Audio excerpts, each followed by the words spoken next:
Hey, everybody. Welcome back to the Retro Wrestling Review USWA podcast. I'm your host, Gene Jackson, coming to you as always from the Retro Wrestling Archive here in beautiful Gadsden, Alabama, along with producer Smokey doing his things behind the scenes, trying to play the videos at the right time, although he doesn't always quite pull it off. But to get this thing going, we got to bring on my co-host. And first of all, join me in welcoming, first up, it's the old Tennessee Ranger himself. It's Josh Briley from P3 Radio. Josh, how we doing this morning, man? Man, I forgot my jacket, dude. I left my gloves out in the truck, but I'm here. You got to have a jacket, gloves, assless chaps, a mask, and a bandana around your face. Also, and very little wrestling ability. A length of rope. Yes, we've added a new dynamic to the old Texas Ranger this week. I'm looking forward to talking about that and the immediate aftermath that came along with that. I wish you would slap me. Of course, we can't do it without our other co-host. He's the owner, founder, and president of STSPod.club, and he's also Jonesboro, Arkansas's current favorite resident, BT, Brian Tramel. What's up this morning, BT? Fat boy. Hey, Gene, Josh, how the hell are you? I'm getting Buck over here, brought to you by Jolly Royal Furniture. Open an account today or reopen that old account. I'm going to get you the address. I had some people ask for the address to Jolly Royal Furniture. I'll have that next week. That's called a tease there. I had a few things to ask about last week's episode. And, well, one thing, and then I've got something to tell you guys. Was that Corey's first ever TV show? As best I can tell, yes. I don't know of any prior to that. We were talking, and you said Corey debuts or something like that, and I was just like, guys, I mean, for the first time being live on television, Corey did a damn good job doing commentary. I got to say that. He did. He seemed like he felt comfortable. Like I said, he actually did a better job announcing there than he did as he would go on and pick up all these weird habits and phrases and redundant things he would do, other than when he was on the spot. Fuller's in there has just been nearly killed, and he's right, yeah. Man, oh man, this that is wouldn't ridiculous. Change, this though. is ridiculous. And so that he was doing that, but otherwise, he comes on the air sitting there by himself. He seemed perfectly fine with it. He intros Lawler. And again, he and almost everyone made it seem like Corey was there every week. They all act like they knew who he was. And casually, they fooled me. I mean, after watching it and listening to us talk about it, I was just like, I don't know if it was Josh or if it was you said something, Corey's debut or Corey's first show or something. And I was listening to the show. I said, I got to make a note about that because we've seen Miss Jackie this year. We've seen or Miss Texas. We've seen Corey's debut, and the other we got to see PG-13 debut. It's just fun seeing people, that we become history with Memphis Wrestling all of a sudden show up. Also, just wanting to let y'all guys know that yesterday afternoon, Dave Meltzer retweeted one of my posts. So hey, y'all don't have to get too excited about it. Are you going to go on your own now? I mean, me and Josh are good enough to podcast with you now. Are you don't be jealous because I know there's going to be some jealousy there. But yeah, he retweeted one of my tweets. Wow. That is about as exciting as me being in Burt Prentice's book, but not as exciting. Yeah, that's pretty wild, seeing as how you're a fraudcasting know-it-all, and he's still retweeting your tweets. So that's I shudder to think what it was you put that Meltzer agreed with. It's weird that you can actually say something bad about somebody, but when they do something good, you can also pat them on the back for it, right? No, that's not how it works, BT. There's only one side. You either like somebody or you don't, and you're always against everything they say. You never can agree with them. If you do ever find you agree with someone that you previously disagreed with, you're a hypocrite, sir. That's right. I'm sorry. I'm a hypocrite, I guess. All right. We got another special guest we're going to bring on here in just a moment. But before we get there, because I don't feel like I don't want to bring him on and immediately bring down the mood. So let's go ahead and address this first. Recently we've seen quite a bit of Freezer Thompson on the show. We're going to see him or hear about him today as he takes on Dirty White Boy Tony Anthony. But Freezer passed away this week, and I was very sad to hear that. Like I say, it was always fun to me to see him on the show as a kid, because even though I wasn't a football fan, I got swept up in the whole big Refrigerator Perry, 85 Bears and all that phenomenon that happened. So, and like I said, I got a chance to work with him one time, was on 2 or 3 shows with him. He was always just super nice. Got to say the same thing. I'm sorry if I interrupt you, Josh, but I worked a couple of shows. He actually worked for me in Jonesboro on a show at the Guard Armory, National Guard Armory. Came to the show with his gear, was not on the show, asked if he could work, didn't take a big payday, did exactly what I wanted him to do. No ifs, ands, or buts. Nice to everybody in the dressing room. Gave me a big hug when he left. And I've been on a few shows with him. Didn't talk to him a lot during that time, but did get to talk to him as he worked for me. But great guy. I can't say a bad word about him. So I always thought, I mentioned it. I want to mention this while I'm sitting here thinking about Freezer.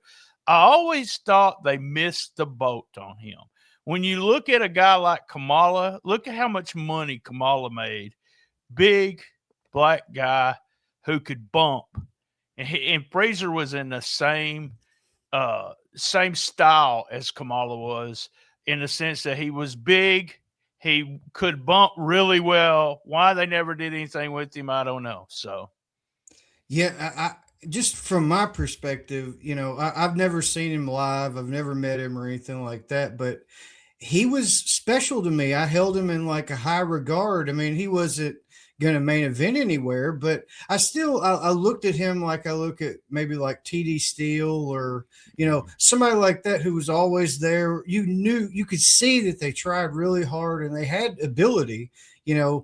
Maybe Freezer wasn't there as much as TD, but I remember, I forget which year it was, but whenever my mind changed on Freezer, like I started looking at him differently, I think it was like Lawler challenged 2 guys or something, and he said, I'll get Freezer as my partner, and then they won. I think even Freezer may have made the pin or something. It was a big deal in the studio that day, and that shit bled through the television, and I ate that up as a kid. And from that moment, I looked at Freezer differently. Like, he is something. And once I figured out what, wrestling was all about, I started looking at it differently. And watching this stuff back now, I'm like, man, you're right, BT. They missed the boat on this guy. He was really athletic for his size, and they could have made a bushel basket full of money with him. I always seen Abdullah the Butcher, Kamala, some kind of wild, crazy character like that. But, being around Freezer a lot, I don't know if they just didn't have confidence in that he would follow the rules or could do what they wanted him to do. But, Kamala was just a jobber, didn't make a lot of money. And then, if you look at his history, all the big gates that he did, when he died, Meltzer did a fantastic article on him about the gates that Kamala was part of. It's just scary. The Hogan matches, some of the other matches, just big, big gates. So, yeah, missed the boat on that guy. This is just purely speculation on my part, but I've always assumed that Freezer must have been another one of those guys like King Cobra, Jerry Bryant, Jerry Calhoun, that had a good real job that didn't allow him to make the loops. He could just do TV. And I feel like maybe that's why. It's just, that might have been it. That's just speculation. But Freezer was a weird one where if they needed to plug him into something like kind of like what Josh is talking about there, or like, for instance, there was 8-man tag match last week, and Freezer's in there with, what was it, Jarrett Eddie, and I forget who else. But he's presented right alongside Eddie Gilbert and whoever else was in that match. Walker, wasn't it? Yeah, Hurricane Walker. Yeah, Hurricane Walker. But then this week, not to spoil anything, he just gets squashed by Dirty White Boy. We'll talk about it in a little bit. So it's weird. But right now, before we get into this week's USWA show, I want to welcome a special guest. He's a listener and a friend of the show. And he is a real live member of the Texas bunch because he is coming to us live this morning, literally from Texas. Everybody welcome Robb Helt. Robb, how you doing, man? Boo! And hey, BT, I've already got heat with you, I guess. Yeah, I mean, I'm a Tennessee guy. You're a Texas guy. So actually, I'm an Arkansas guy. But what the fuck? Well, I like Tennessee and I like the Texas guys. But during the time I was living in Dallas, and of course, I had no idea how this business worked at all. Not any idea. I'm a complete fan, just like everybody else. So yeah, of course, I was on Texas's side. So, we've been, during the last segment, BT's been mentioning like the Friday night cards in Dallas, and he's been reading off some of the attendance. And as bad as we felt like the attendance was in Memphis at times, good grief. I mean, you're talking 300 or 400 people at best at a lot of these shows. Did you get to go to the Sportatorium shows in the heyday when it was packed out? And did you ever see that side of things? I've been to one sellout show at the Sportatorium, and that was the night that Embry wrestled Hickerson and took down the banner. That was 89. That was the 89 night. It was Friday night. And I've probably been to, golly, I don't know, probably 40, 50 Sportatorium shows, because it was just a regular thing to do in Dallas at that time. Because how old were you, Rob? How old were you during this time period? Because we're talking 87. We're talking, you were in high school, right? Yeah, no, I got to Dallas in 88, and I came to Dallas from Lawton, Oklahoma. So I was catching World Class already on the spot show at Great Plains Coliseum. My dad was with what was called, it was this new thing back then called Sam's Wholesale Club. Oh, wow. And yeah. I grew up in Bentonville, Arkansas. And of course, we started moving around the country like we were in the territories. Every 6 months, they would send my dad to a new Sam's. Yeah, yeah. And so in Dallas, once we got to Dallas, I was living in Lancaster, and my dad would take me and drop me off at the Sportatorium, because back then you could do that kind of stuff, even though it was in the most seedy part of town at Industrial and Cadiz. And they would drop me off. My dad would drop me off, and then he would go to work, and he would come back and pick me up at the end of the show. And so that was the only sellout I think I was at. But you talk about attendance right now at this point in time where you guys are at. Oh, it's bad. It was really bad. And you were like 16 years old, right? Yeah. I was 15. I couldn't drive yet. I was 15. Oh, wow. So I was in Dallas up until I couldn't drive. And then there was this whole thing where, we didn't really know what was going on. There was a lot of convoluted stuff happening. And of course, you guys can ask about that. But it was just really a weird time at that point. Yeah, Embry's booking Memphis. He's booking Dallas as well. And, we were real high on Embry's booking as it started. And then here lately, we've been not so much, or at least a couple of us anyway. But what was the vibe as you're sitting in there with them small crowds in Memphis? I mean, in Dallas, and some of this convoluted bookings going on. Like, what was the vibe amongst fans? Like, were you seeing people drop off more and more each week? Were people leaving there upset, or what was the vibe? I mean, at 15, I don't really remember. I know amongst my group of friends that were there were probably about 5 or 6 of us, and amongst my group of friends, it was still just kind of wrestling as usual. But then a couple of my friends were smart, because they were like 18, 19, and they were smart. So they knew what was going on, and they were kind of the ones that said, this Memphis shit is going to kill Dallas, and this Memphis shit is going to kill Dallas. I don't think it's the Memphis booking at all that killed Dallas. I don't believe that for a minute. But you could see the crowds were just it got to a point there at the end that you would have, if this were a live show, they would have had to pipe in some crowd noise, because it was really bad. But we didn't know. I mean, I didn't know any different. I had no idea Jarrett was involved at the time. I knew the Memphis guys were coming in, which was great for me because I lived in Nashville, 85, 86. So I already knew Memphis wrestling. And so that was kind of where we were at that point. And I didn't see people lose their shit until May 25th. So take us through that. What was May 25th like? What was that whole situation? Dude, I'm 51 years old now, and I can remember this like it was yesterday, but I can't remember what I had for breakfast this morning. Listen, let me tell you what was going down there. Now, my dad takes me on Friday night the 25th. Realize we've still got the same angles that you have going on in Memphis on TV. We've got going on Friday night with a few little twists, right? Because we have Iceman King Parsons is still here at the time. He's kind of showing up and coming in and out. You've still got the Simpson brothers doing a couple of things, shots in and out. We have Frogman LeBlanc, he's here, right? So we still had our Dallas stuff, but the USWA stuff comes in. So at 6 o'clock, we're watching the angles. I am invested as hell in this Robert Fuller, Jeff Jarrett thing, because Robert Fuller, if anybody's ever been to the Sportatorium, you know that where Section D was, where the blue, you can always see the blue announce desk, and it's where the banner was. There's a door that led to the parking lot. You would always see these guys fighting out the door at the Sportatorium in the old world class stuff. Mm-hmm. Robert Fuller came. It was the first time I'd seen Fuller in person. Robert was during this angle. Robert Fuller walks in the door. That dude was a giant. Yeah. Bro, I was like, what the hell? This guy's huge. So that got me into Fuller. And then, of course, it went to Jarrett. So anyway, I digress. So we're into that angle huge. The week prior, they'd had a Texas Tornado match in the main event. So May 25th, my dad takes me and drops me off at the Sportatorium. It was no big deal to show up 6:30 at the Sportatorium. Bell time was sometimes 7:30, sometimes 8, depending, but you always went and got fries at the concession stand. Drops me off at the deal.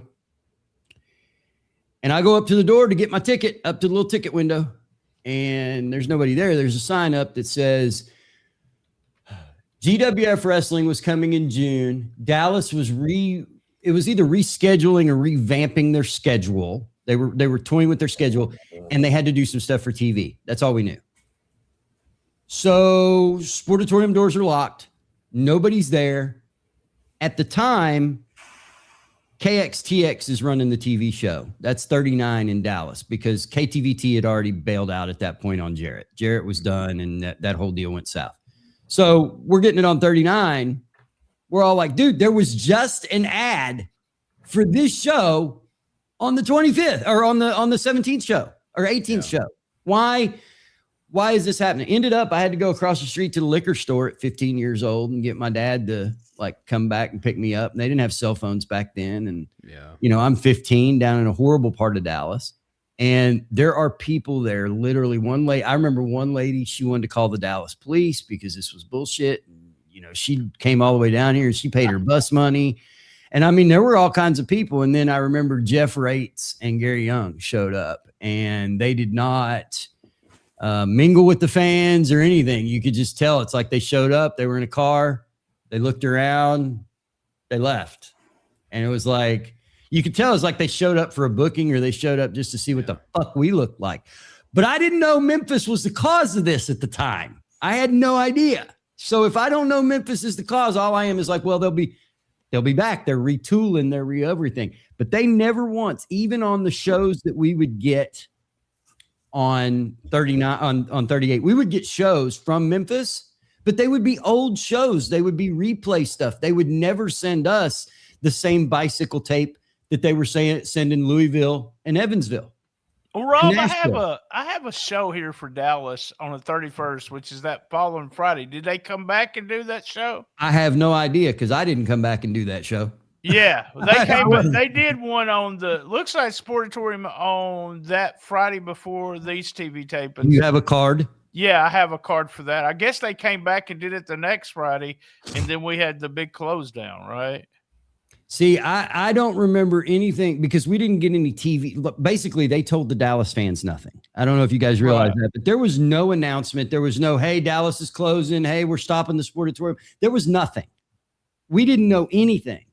So if there was a card on the 31st, which I don't remember that, but if there was a card, we had no way of knowing it because you guys started sending us TV that was a year old.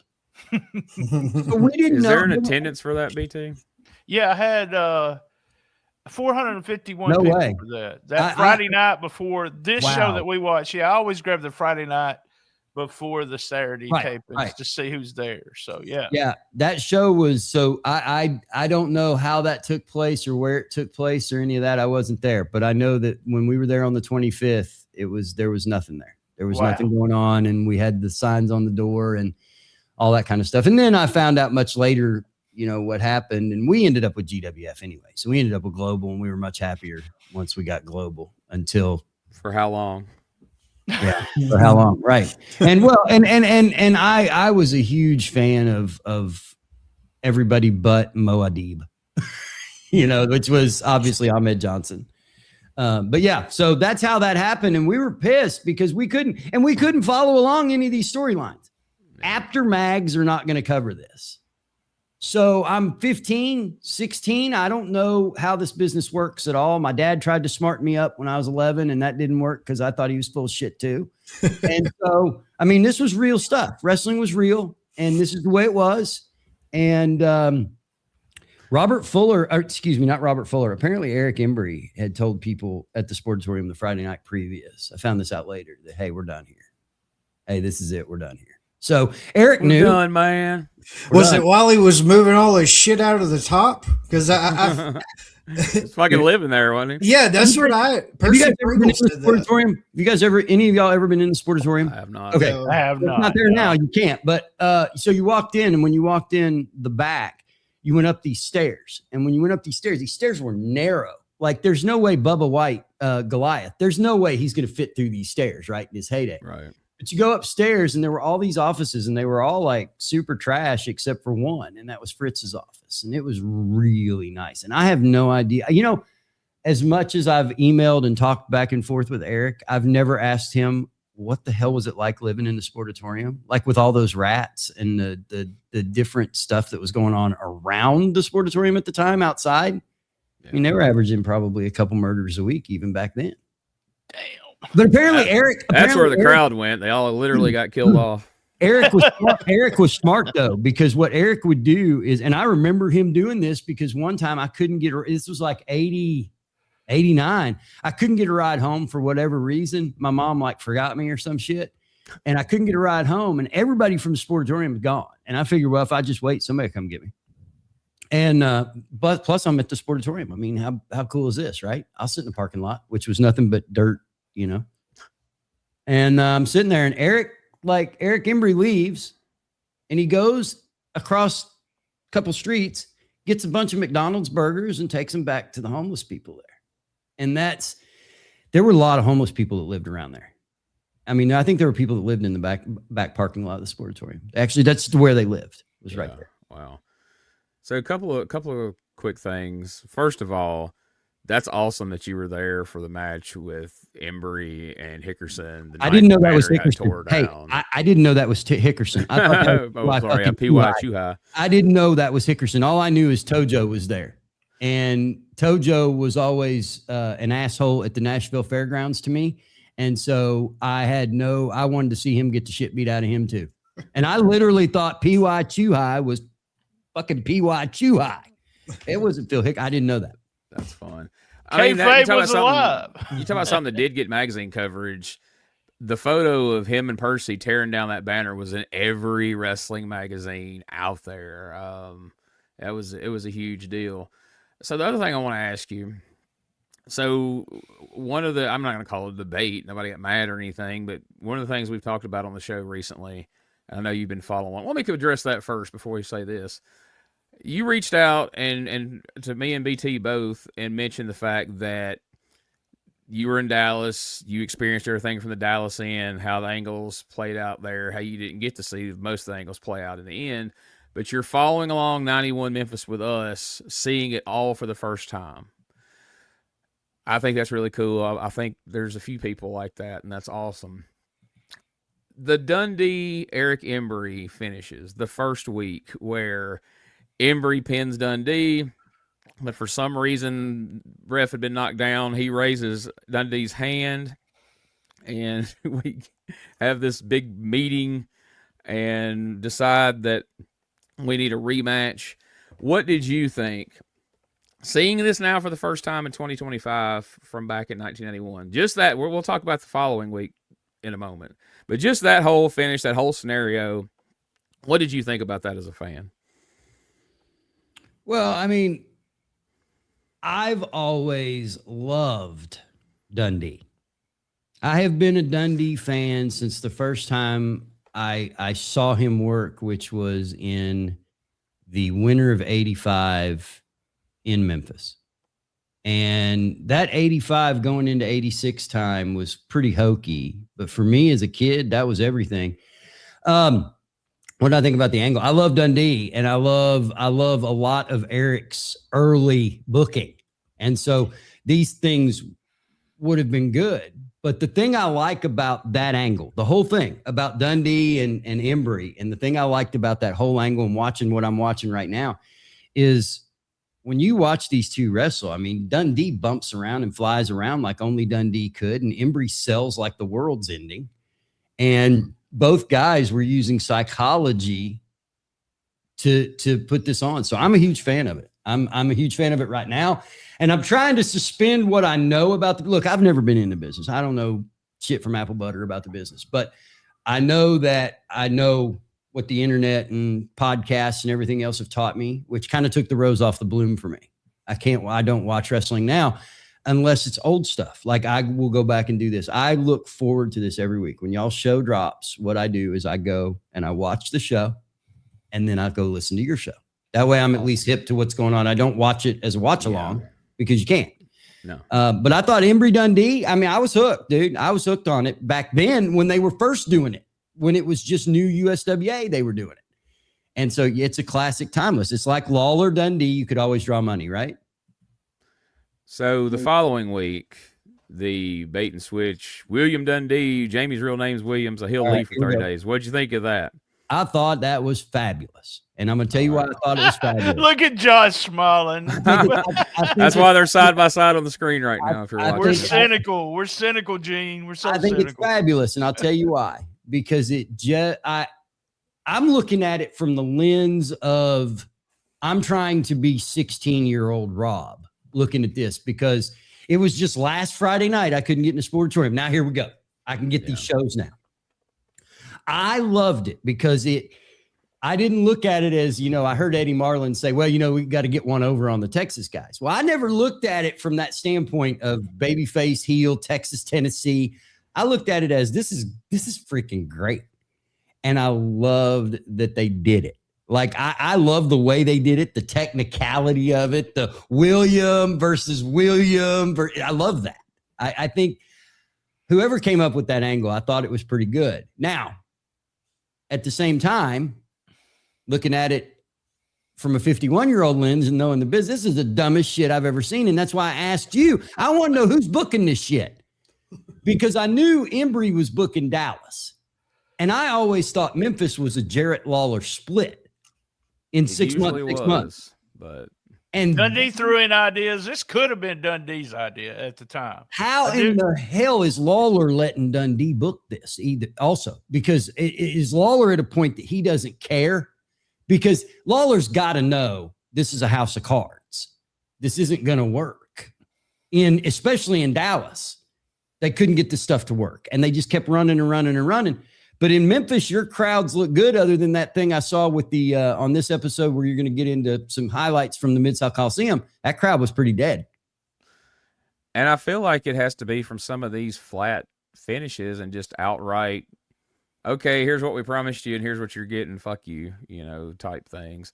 I'm glad you were able to look at it through the lens of your younger self, because me and BT clearly have problems doing that. But let me ask you guys something, because I've never had a chance to talk to podcasters, things like that. I know that we romanticized a lot of stuff when we were kids. I get that we thought it was the greatest thing since sliced bread. Looking at it now, it's shit, right?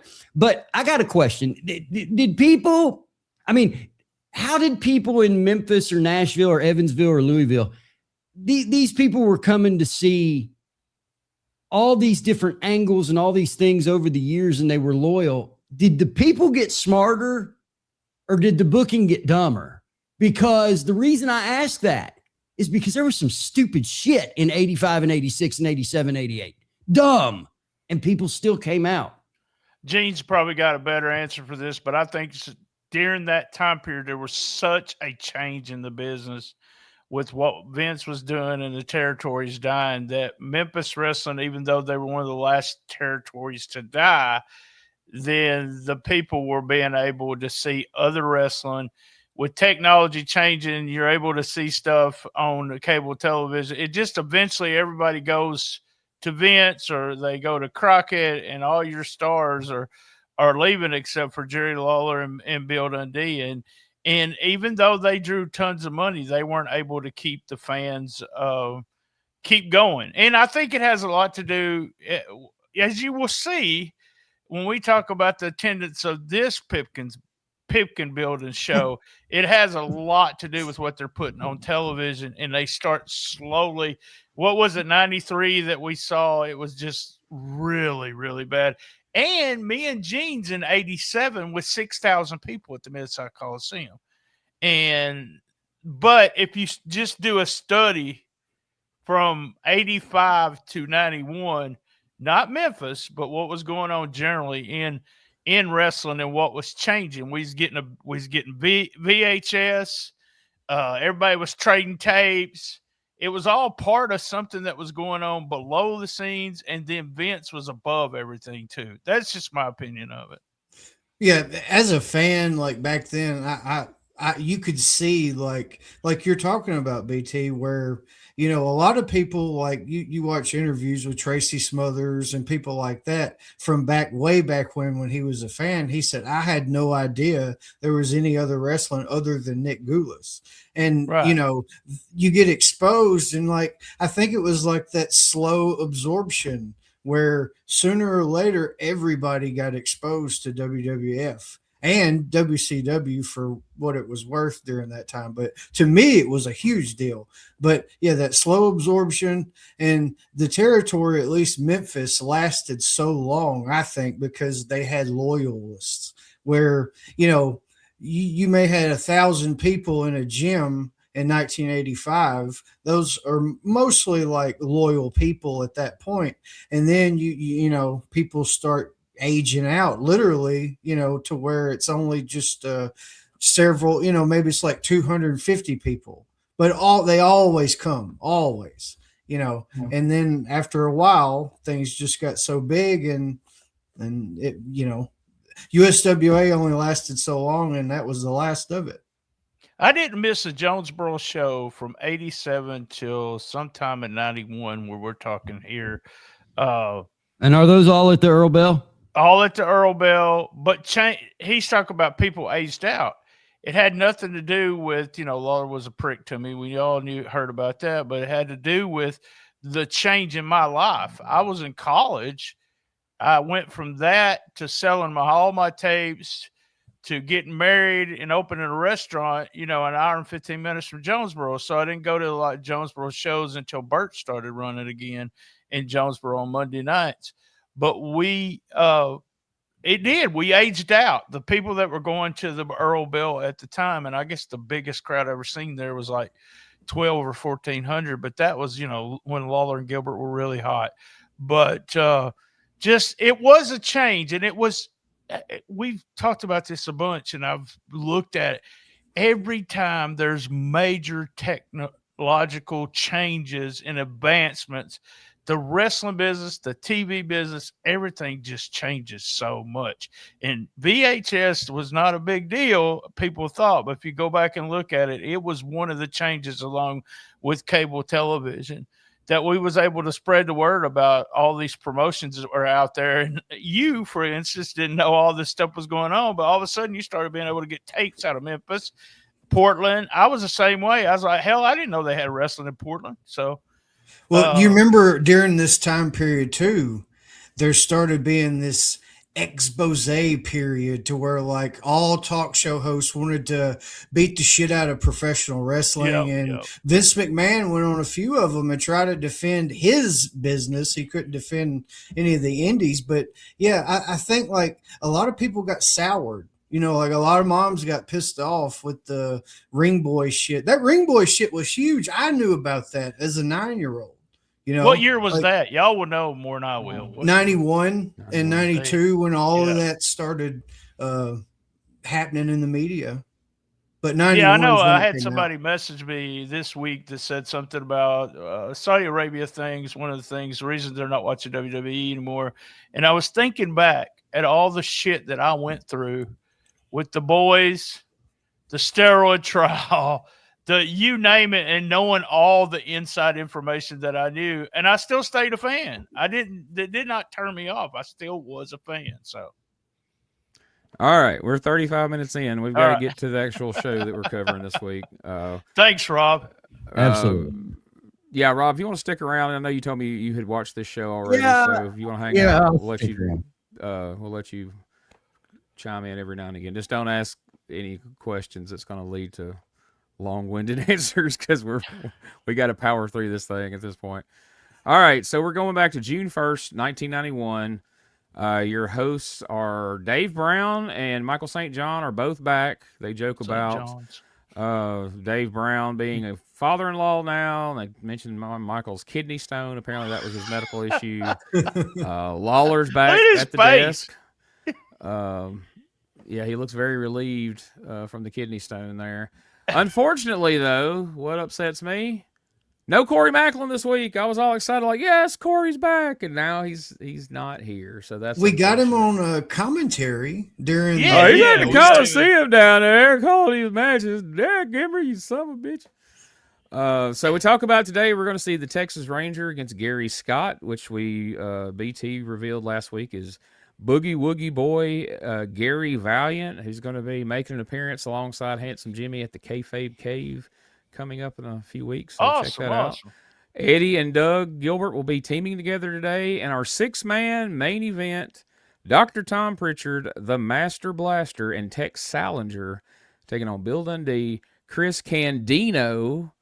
The first week, I'm like, all right, well, that's just a typo. They can't type on these chyrons for shit. But they just ran with it. He's just Chris Candino now, apparently. I don't know why you would choose to change one letter in his name intentionally, but here we are. And, of course, Ben Jordan, who is kind of suffering a little bit from what we talked about with Freezer Thompson earlier, where he might be in a singles match where he gets a convincing win. He might even knock somebody out with a drop kick to the chin. And then, he's in this tag team match here. But last week, he got squashed by the Texas Rangers. So you just don't ever know where poor Ben's going to fall on the card. But clearly, he's one of the guys that's willing to do whatever is asked of him. And there's certainly no shame in that. So initially, we take a look at last week. We see Tom Pritchard and Miss Texas. They turn on the dirty white boy. Miss Texas slaps Tony Anthony. Then Pritchard lays Tony Anthony out with his loaded boot, the slingshot over his toes gimmick, however the fuck that works exactly. And so now, only having come back, 3 weeks ago, I guess it was, as a heel here, Tony Anthony has now turned babyface, which feels right because he's famously from Bucksnort, Tennessee. What the hell were you doing hanging out with these Texas guys to begin with, Tony? You knew this wasn't going to work out. But he cuts a pretty heated promo here. He's taped up, top of his head's taped up from the attack from Pritchard and Miss Texas. And then he goes to the ring to take it out on Freezer Thompson. But what do you guys, before we get too far along, what do you guys think of the the babyface turn here of Tony Anthony, and the fact that we're already having people split away from Texas? I think he's only half-assed right now, and you could notice that during the interview because he was still like kind of snarly and kind of like a mean-spirited person. And whenever he gets into the ring, he's raging on Freezer Thompson. Come on, you gonna slap somebody? And he just slaps the shit out of him a few times. Well, during that triad, he looks over at somebody in the crowd. Shut up! Like he's still fucking healing.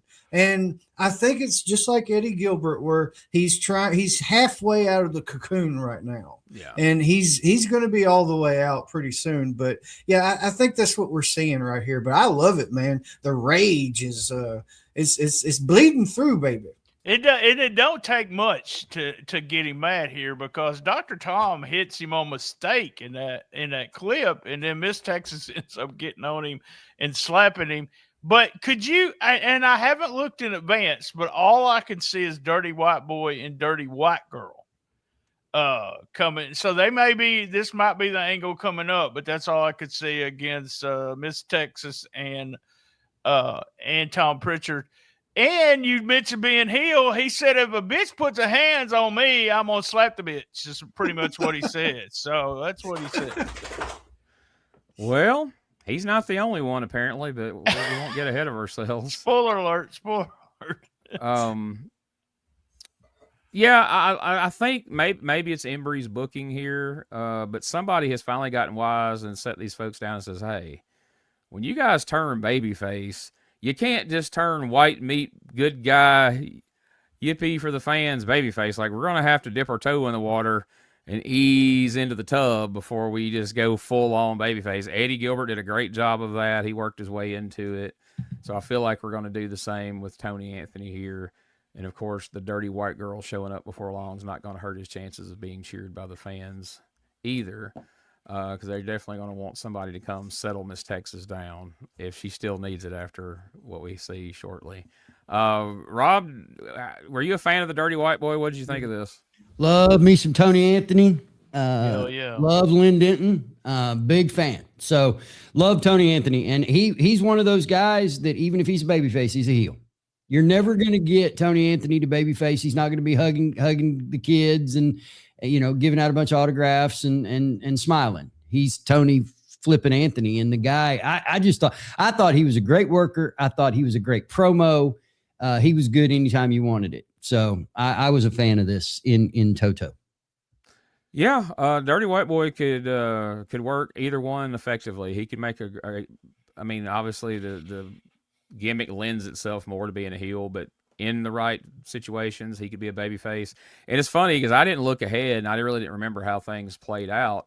But I had just mentioned last week that it felt weird seeing Tom Pritchard team with the Dirty White Boy after the bloody, feud they had in Continental, and now here we've already split a week later. So I guess maybe someone else felt the same way. We get a medical update from the King, who says he's almost ready to return, that he should be able to get back in the ring in about a week. So get ready.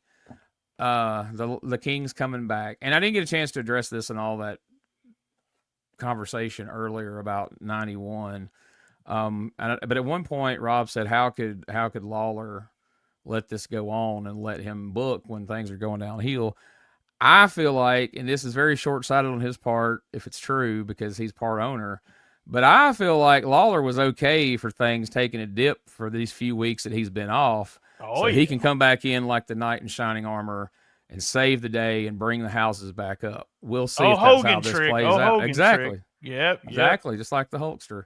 And that's all I could think of when Rob was saying that too. I was thinking, well, hey, Lawler's just going to tell Jarrett, because they've had a little bit of heat, him and Embry at the very front. He's just going to tell Jarrett, hey, you said he's a booker. Let's see what he can do. Yeah. And then, I don't know the gate for the next Monday night, but I'm excited to see it because I know the gate for this Monday night. So we'll see what Lawler still means to the fans of Memphis next week. I know it's been said a number of times, as we were starting out, we're like, man, this booking's pretty good. Why does everybody look at Embry as a bad booker? Well, if you look at the numbers he did, Memphis bottoms out with him as booker. Dallas bottoms out and freaking closes down with him as booker. And that's what people look at the end of the day. Business people inside wrestling, the ones we were referring to that didn't like his booking, that's what they look at. They don't give a fuck if it was fun, if it was interesting, any of that shit. If you killed the crowd, then you're not a good booker. So I think at the end of the day, that's going to probably be our answer. So next up, we got the Texas Ranger taking on Gary Scott, and he's got it all on again. He's got the chaps, the gloves, the boots, the jacket, the bandana around his neck, the whole 9 yards. I'm surprised he don't have freaking spurs on to juice somebody with. This is Jeff Gaylord. Me and Rob had a little discussion beforehand. Gary Young was a Texas Ranger in Dallas. Yeah, that's why I thought it was Gary Young, and I heard you on the show. You kept saying Jeff Gaylord, and I'm like, dude, it's Gary Young. Like, I saw it's Gary Young, and then you're like, no, bro, look, boom, boom, boom, and I was like, oh, they swerved me again. Yeah, Dallas. They I guess he didn't want to come to Memphis, so they slapped it on Jeff Gaylord. Because if you watch this guy wrestle, this is without question Jeff Gaylord. He wrestles him awkwardly for a few moments. Eventually, he hits this kind of 3-step bulldog that he does. And then he proceeds to take the rope he brought to the ring with him and hog tie poor Gary Scott. And so it's a new element to gimmick. And I kind of thought at first when he first showed up, I'm like, well, this is probably going to be one of those kind of like these outlaw assassins that come in where they'll probably snatch the mask off of him first or second time out, and he'll either just be Jeff Gaylord or he'll be gone. But we're adding new elements to the character, so maybe not. After he hog ties him, Lawler goes in there to untie Gary Scott, which brings Miss Texas over to confront the King. And I'm just going to let this one kind of speak for itself here. Check this out. What is this? Wait a minute. Let me tell you something, you idiot.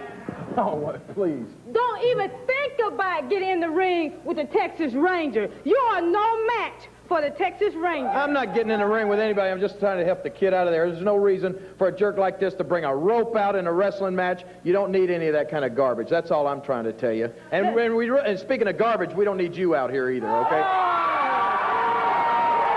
Wait a minute, Pop. Let me get you straight, boy. You better stay in retirement. Can Eric Emery put you out, Pop?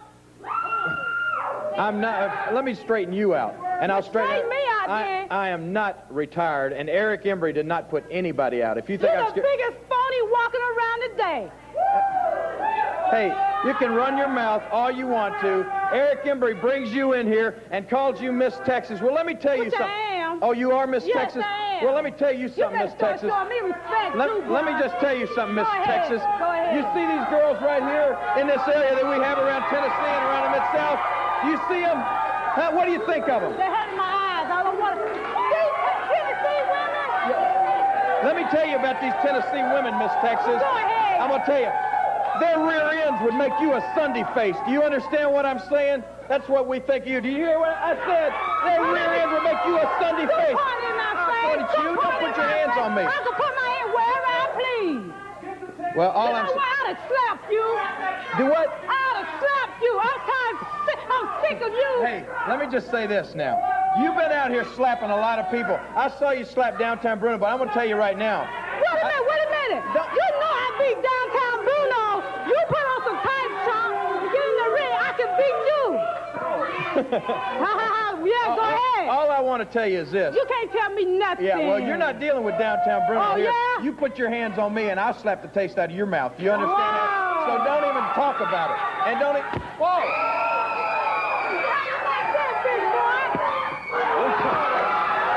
Holy cow!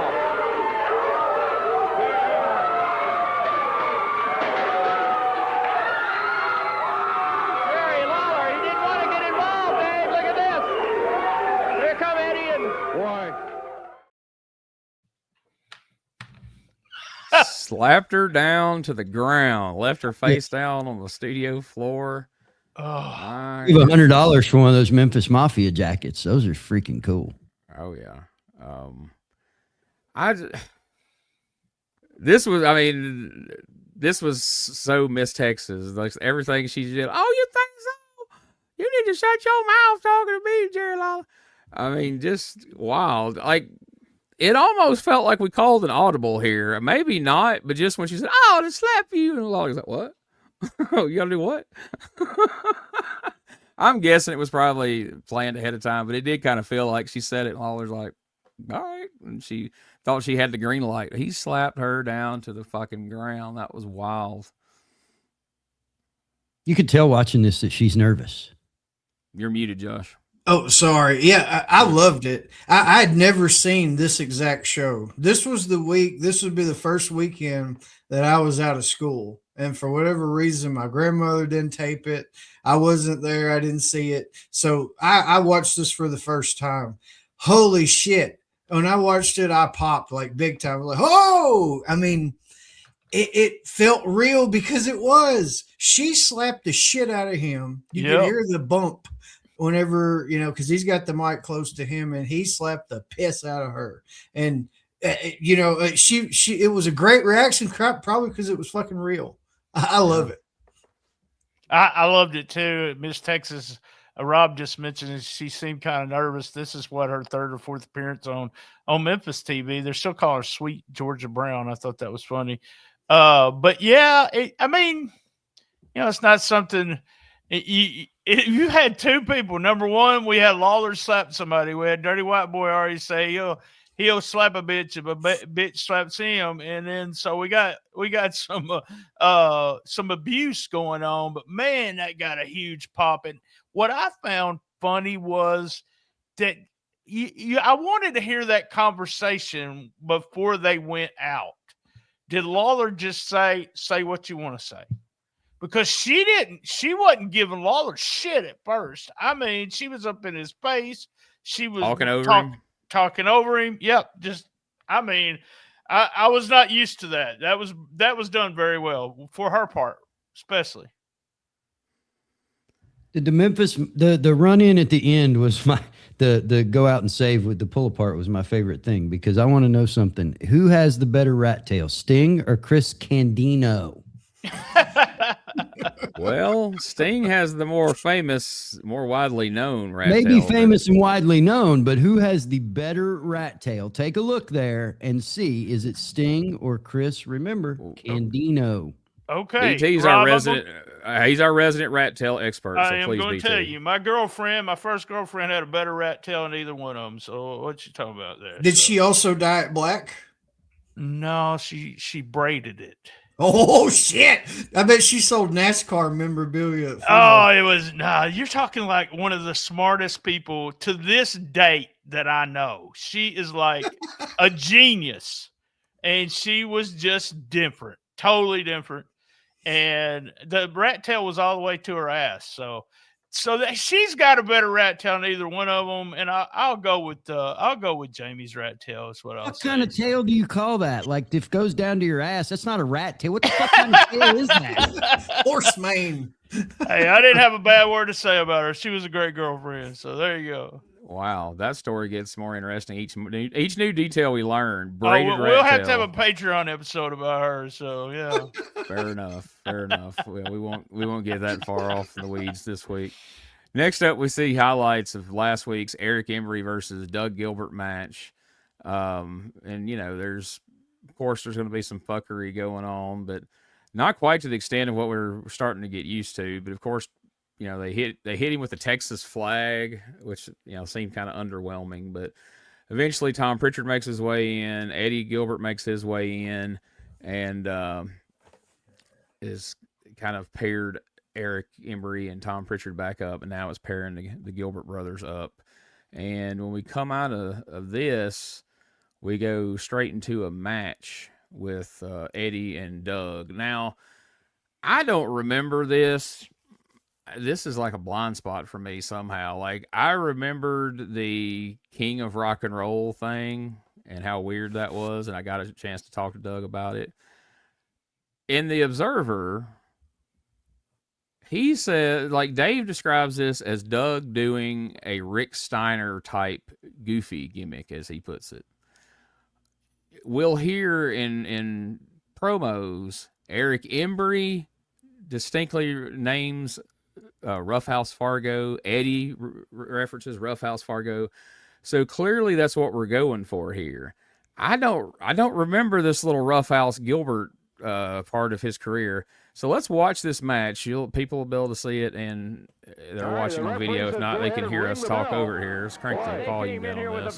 Did they not, Dave? They sure did. Wonder if they're... Chris I Frazier listened to a Cassette Wrestling News that we're going to be putting on next year, plug. But Doug had just returned, and he was doing Evansville. Even Jeff Osborne said that Doug was doing the Rick Steiner gimmick. So I didn't know what he was talking about. And then when he did this, all I could think about, like you said, they mentioned Roughhouse and the Embry and Roughhouse in the interview. So when I saw them two standing there, I thought Eddie and Doug was trying to beat Jackie Fargo and Roughhouse Fargo, which, what the hell? They could do that. He's just not exactly right. That's what Gilbert said. I don't know if you're going to play that promo, but he says he's not exactly right. He all but said Doug was special. Yes, he did. He didn't say it. He's never told anybody, but Doug's special, y'all.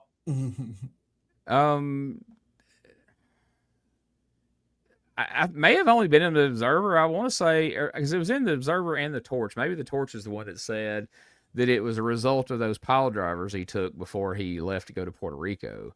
But here, they don't really even address that, and he was somewhat normal last week. He was just mad and yelling and dressed like the Lone Ranger.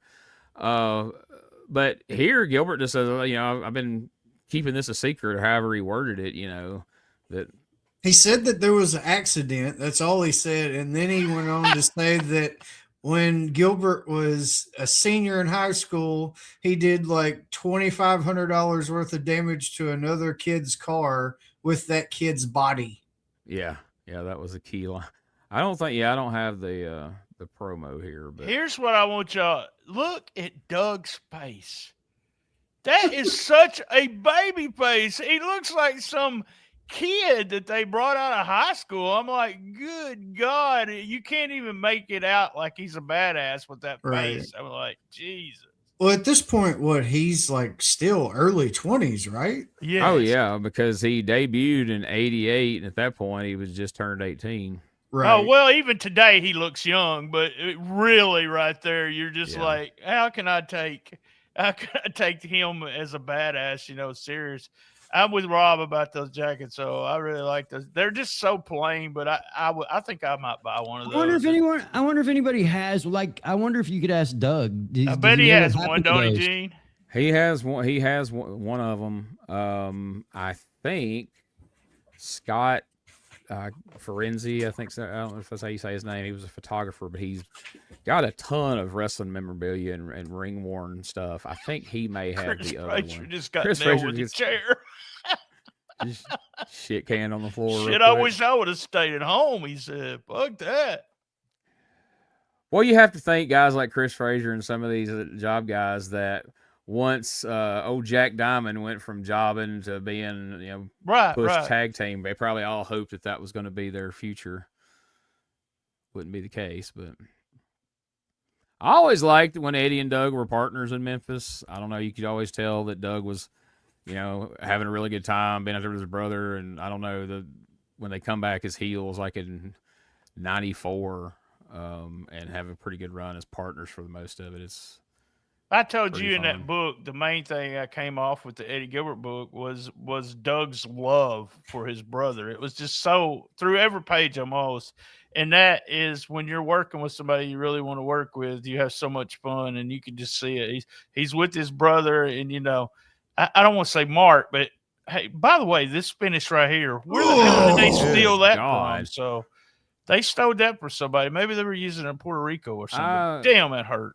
Yeah, Eddie backdrops Chris Frazier into Doug's arms, and it's not necessarily a power bomb as he's not flat on his back. He just comes down on his head and shoulders. And I figured, you'll probably never see that again. But actually, they use this a couple of more times over the next couple of years here. So that's the way they intended for that to go, it seems. Jeez. And here's Doug just wearing out the back of Chris Frazier's head with some slaps. He said, "Your daddy sold me a fake watch, boy."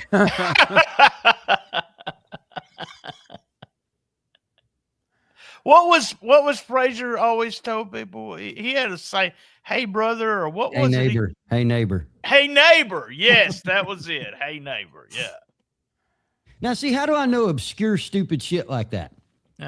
It's all in our brains. If you're over 50 or close to it, I'll tell you who knows everything. That's fucking Josh. He can remember the first time he pooped in 1991, I think. But he scares me when we start talking about stuff. He does it on his podcast too. He's like, yeah, it was September 1942 and the Russians. And I'm like, what the fuck is he talking about? So yeah, I have no memory. I'm 59 and I've said this many times on the show, but chronologically, I can't put anything in place.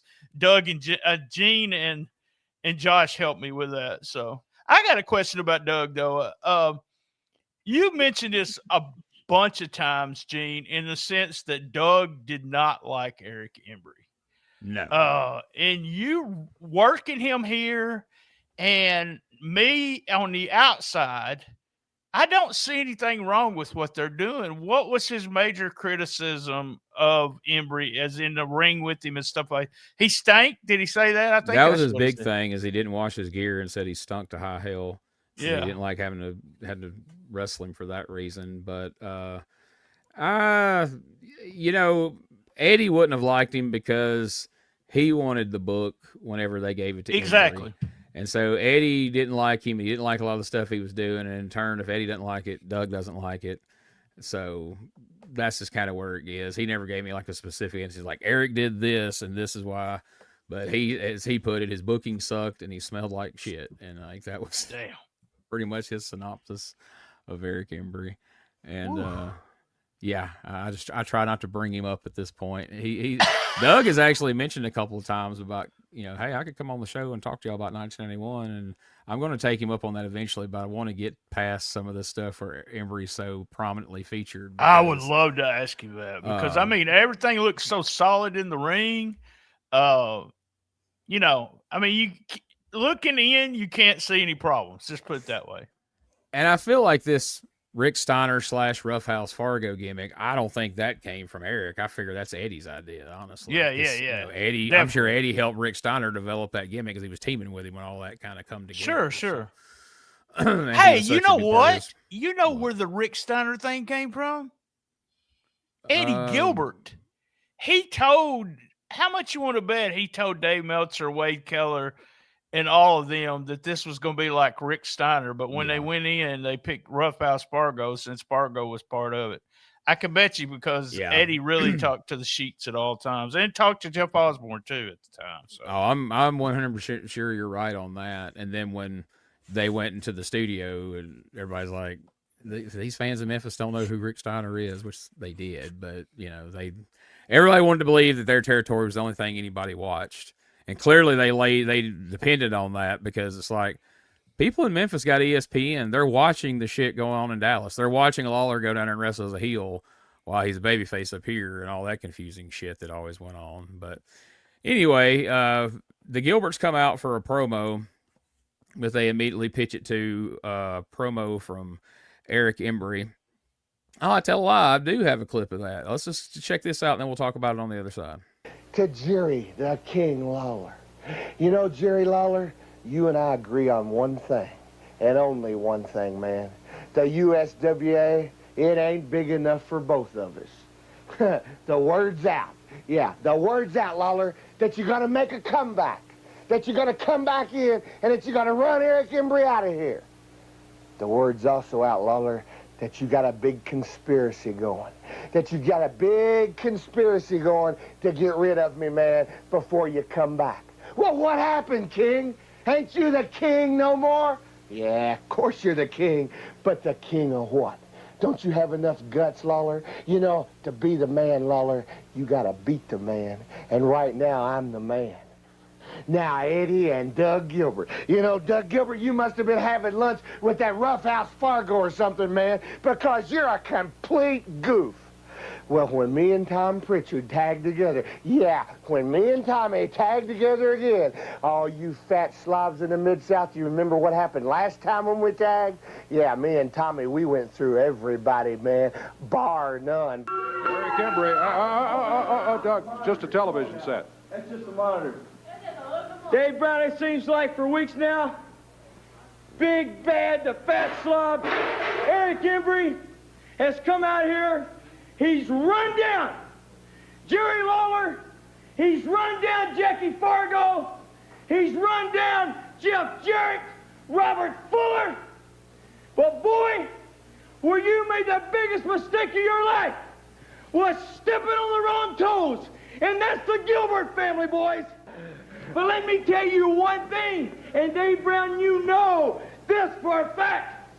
One of the greatest brother tag team combinations ever in the history of the USWA Wrestling was none other than Jackie and Roughhouse Fargo.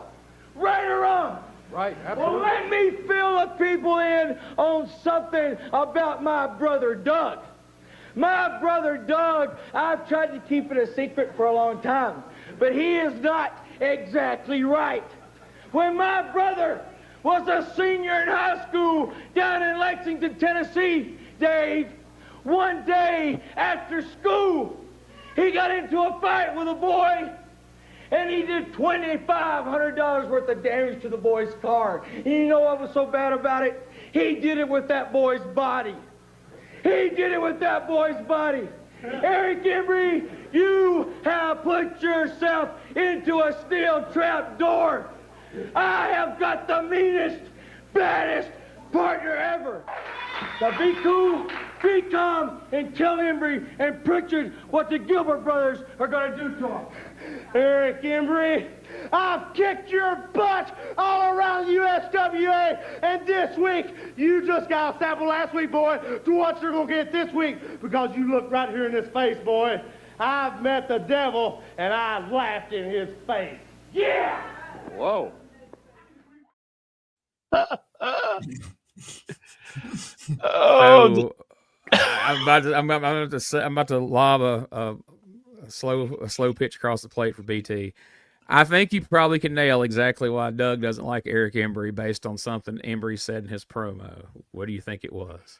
I don't know. You call him a complete goof? Yeah, because I know, like, in BT's mind, that's the worst thing in the world. That's one of the worst things you can say. That Embry promo, I'm going to go back to what Josh says when he talks about Eric Embry. All I could think of when I was watching this, I said, I'm going to watch this in the mindset of me watching it as a mark. I wrote down Ric Flair, he's stealing Ric Flair's shit. What a fucking prick. No, you can't beat Lawler. And then I wrote down a complete goof. So yeah, that's kind of what I was. I said to myself, he's a complete goof, not Doug. But yeah, Embry comes off as just such the biggest fucking heel ever. It's such a small statured guy that ends up winning all the time, does a lot of stuff that, to win. But yeah, just I love him as a heel. I absolutely love him.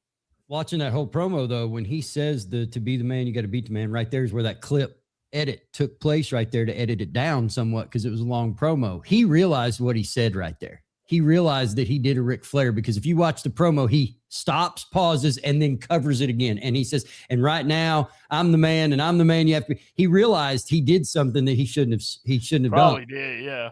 And he went with it. The only thing I got from that whole promo was the fact that his head is just cut up everywhere. I mean, this guy's gigged everywhere, and he's got that.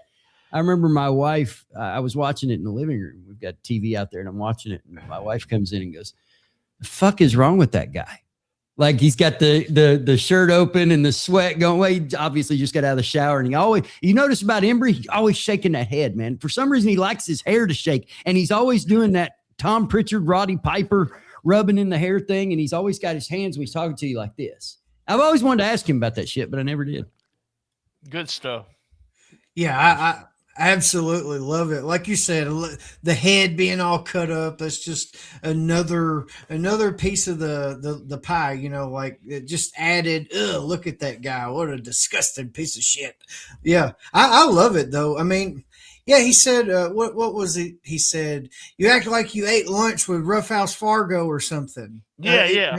So I think that had to be something that they all got together in the back and was like, all right, you'll go on TV, you'll be crazy, go with the crowd and run around, blah, blah, blah. And that's what he was trying to do. But, man, as a kid, I didn't know who the fuck Roughhouse Fargo was. I didn't know what he was trying to do. I just knew, like, Doug was one way last week, and then this week, he's weird. But like I said, first time ever seeing it, and I don't remember him being this way in the future, so I don't think it lasted long. Well, Gene, you said something there that I can't let this go, and that was you said that Doug was mad because he got called a goof, right? And that's the worst thing you can call somebody in wrestling business, call him goof, whatever. It's a promo, man. It's a fucking. It is, but it's an inside. That was a joke because BT makes a big deal out of people saying goof. So I was just saying I wondered are those the only two reasons that Doug had heat with Embry? Was that he was the shits and that he smelled bad? Was that really it? Or that's all he said. I'm sure there's more, but that's all he said when we asked. Somebody sent that question in for a Q&A, and those moved pretty quickly, so they don't really get real deep into explanations. I got you. Yeah. And there's certain things I've been around Doug long enough to learn kind of his personality And if he answers things a certain way, I know he's done with it and he doesn't want to go any further. And then if I push it and he does answer it, then afterwards he's going to say, cut that out. Let's not put that out there. So I kind of have learned where to, okay, that's what we're going to say. Leave it at that. So the thing about this whole segment to me that made me think Doug was crazy was the fact that he wrestled a whole match in a satin jacket under them bright studio lights and never took it off. I would have died.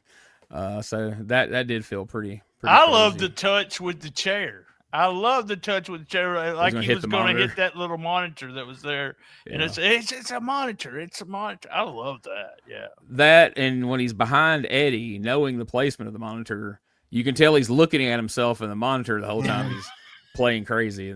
So, but it's like, well, we're supposed to notice that. We're supposed to notice that he doesn't get any of this shit, So it's just weird for him to have been around Memphis as long as he has. I really wish Eddie would have brought up the pile driver in the promo. Yeah. Because it's just like last week he was just Doug Gilbert. He was just mad. But now this week, all of a sudden, he's crazy Doug Gilbert, and there's no reasoning behind it. It's just, well, I've been trying to keep this a secret, for years, but he's crazy.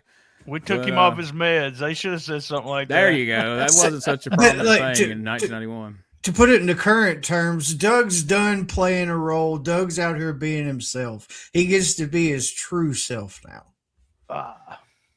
He's crazy. That's what Josh does. He makes sense of all this Memphis nonsense. So we'd certainly appreciate it that somebody could be the final word on this stuff, because some of it, if you pick at it too much, it gets hard to explain, and so sometimes you gotta go, yeah, that's the deal, and just move on. Are you off your fucking meds or something? So next up, Dr. Tom Pritchard and Miss Texas come out. And they're joined. I'm sorry. They are joined by the headhunter. Anybody want to venture a guess at who the headhunter is here? I know who it is. Mike Samples. Yeah. My old buddy Mike. I don't remember this. I don't either. I gotta hope this is like a one-time, one-off thing. But I mean, he's put a little bit of effort into this outfit. It's goofy as shit. He looks like an extra from an old time jungle movie or some shit. There's a guy in Mexico that does this gimmick. I can't pronounce his name, but it's Caveman. But that's his gimmick is Caveman. So and the Observer, whenever they mentioned this, they had said, headhunter, and then in parentheses it said no idea. So yeah, he didn't know who it was. Well, wait till he comes on screen and see if I can figure this out. And the minute he stepped into the frame, like, that's fucking Mike Samples. Like, what are we doing here? Like, really? Mike Samples? It's the usual shtick here from Pritchard. He insults Tennessee and the women in Tennessee. I'm sorry. Let me break the continuity here, because I meant to say this earlier. We got so sidetracked with the slap. Has anyone else ever heard the saying that Lawler gave Miss Texas, that the women's rears in the audience would make a good Sunday face for you? The Sunday face comment, yeah. Yeah. Y'all familiar with that? I've heard most of the Southern, comments. I wasn't until I was older. I didn't at the time. I mean, of course, I just watched it right fucking now. But had I watched it when I was younger, I would have had no idea what that meant. Yeah, okay. I've heard that before. Yeah. All right. I was just curious because it made no sense to me. It is a Southern saying, by the way, but it is one of those. Yeah. Because, you dress up on Sunday. You're going to look really good on Sunday. So I got you. Their butts are good as Texas Sunday faces. So there you go. So Miss Texas is selling the slap, by the way. I love it. That's great. If you're not watching, she went to a dentist. She just got back from the dentist. Exactly. If you're not watching the video of this, Miss Texas out here, and they've got her whole head wrapped from her chin up around her head. And what's sad is this thing wrapped around the top of her head and her chin looks more like a neck brace than what they would later use for neck braces on here when people. That's totally what that is. No, put that back up. That's a neck brace. Look at where the Velcro. Yeah. Apparently Miss Texas took it home and didn't bring it back. I didn't catch that shit on the show. Fuck it. Give me a neck brace. Hey, we need to. We'll make this work. We're going to. Because I'm sure that's what it was. Just like, she needs to sell this some kind of way. We need to. Y'all got any bandages or gauze? And they're like, we got a neck brace. Like, the Lawler's like, here we go. Let me see this. But Pritchard says Miss Texas is a superior, says Tony Anthony's a loser, and we love Texas, blah, blah, blah. Is there anything specific about this promo besides the headhunter and Miss Texas is, that's hard to say, Miss Texas is his bandaged up head here? I mean, Memphis is really good at this, like where you can have something as serious as that, those slaps, and come out looking as ridiculous, cartoonish as she did. But it's over with me because it made me belly laugh. And even as serious as it is, I don't give a shit. It doesn't take away from the seriousness of it for me. I just like that they shot it from this one angle of comedy, and Miss Texas was not such a like stuck up bitch and be like, you not see what happened? I'm not going out there making a joke of it. No, she did what was, was asked of her. She went and had a laugh about it. It was great. Good stuff. I find it funny, like if you took this one promo and put it on like Facebook with no context of just random people seeing it, if somebody who's like a current wrestling fan or don't have any idea about Memphis just clicks on this and they're like, there's clearly some white dude dressed up like a headhunter. This black lady has a neck brace wrapped around her head and chin, and some guy's doing an awful Tom Pritchard impression, and he's apparently got lice, because I guess there's a big lice outbreak in Texas as him and Eric Emery are just constantly scratching their head. I can't imagine what somebody who don't know anything about this would think watching that promo. I mean, we get the context of it all. It makes sense. But if you watched it in a vacuum, that would have to be one of the weirdest things anybody's ever seen to try to figure. Just like, all right, let me see if I can figure this out. No, there's no figuring that out.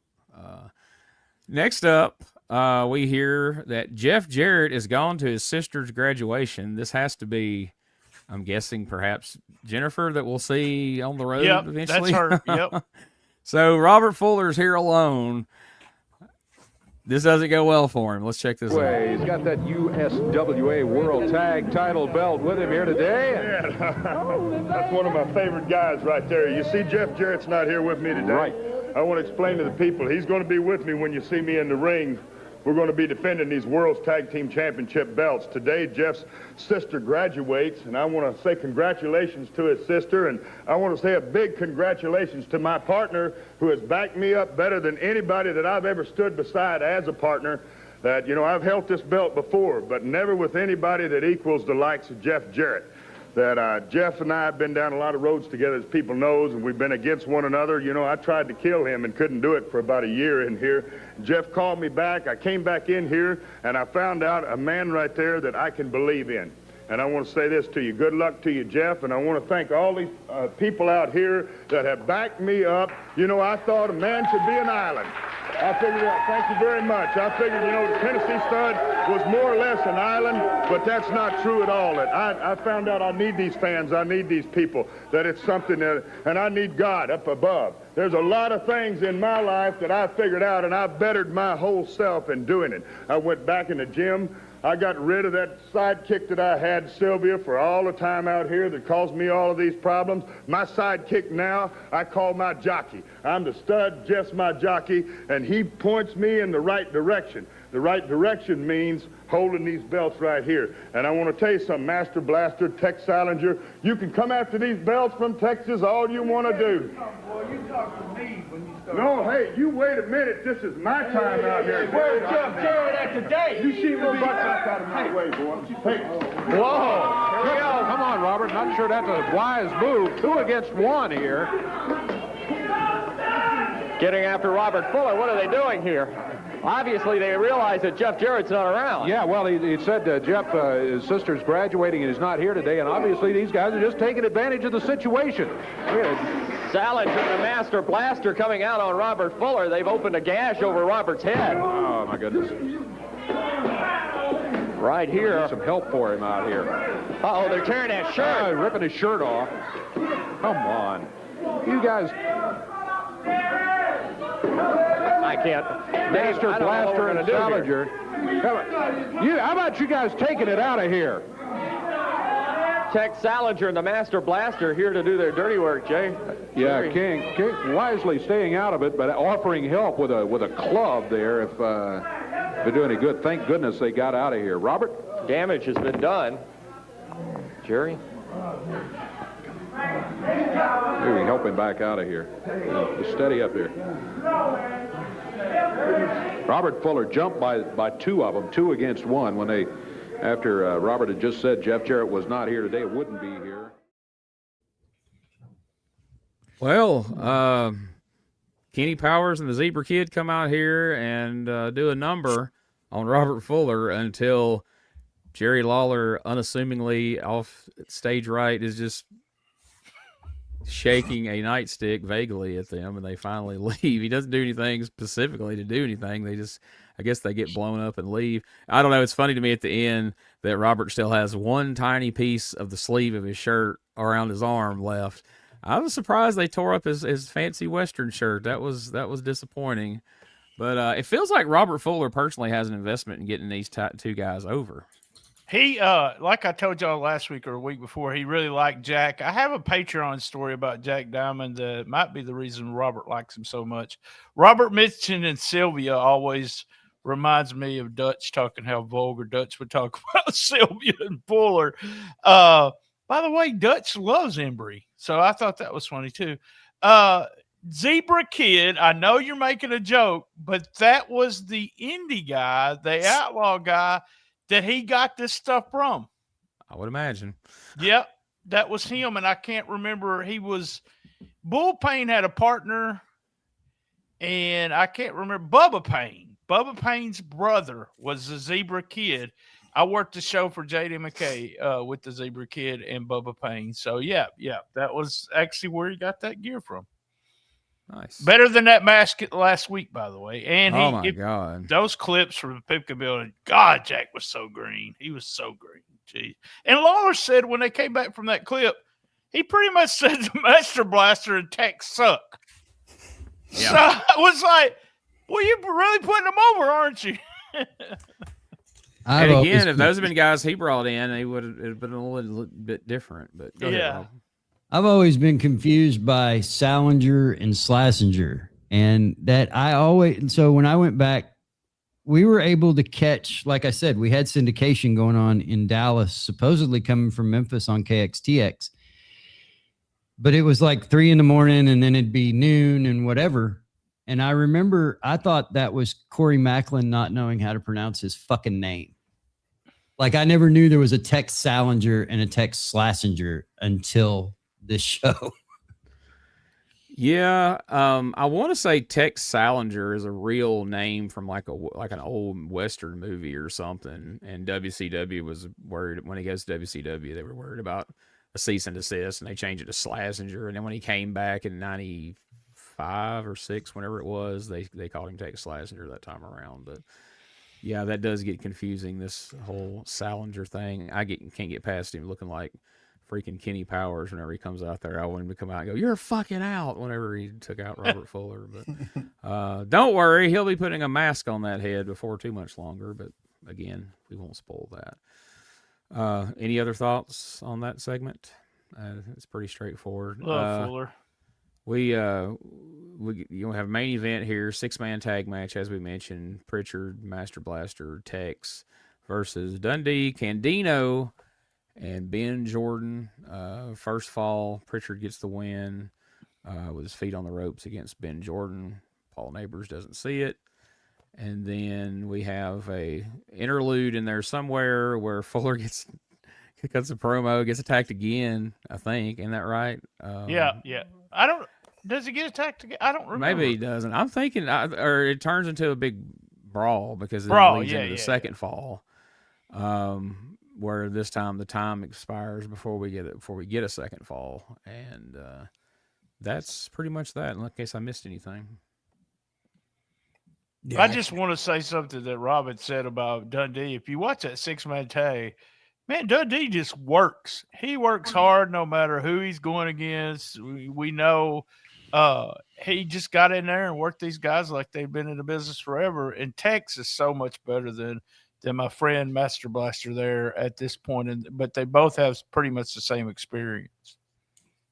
Why is Dundee wearing a singlet? I mean, he's not wearing a singlet, but I just want to know, why did he go to wrestling in that muscle shirt thing that went with his outfit? Why did he do that? I don't He was always, I mean, he was a little guy, but he's built like a brick shit house. I mean, the videos we posted up of that red and black thing he was wearing got a lot of comments, and people like, it's funny. I got private messages from people going, where did the exact question you asked, where did Dundee get that singlet? Why was he wearing it? I'm like, how the fuck would I know where he got that and why he was wearing it? I don't know. And then, I mean, I don't know. That one didn't really bother me.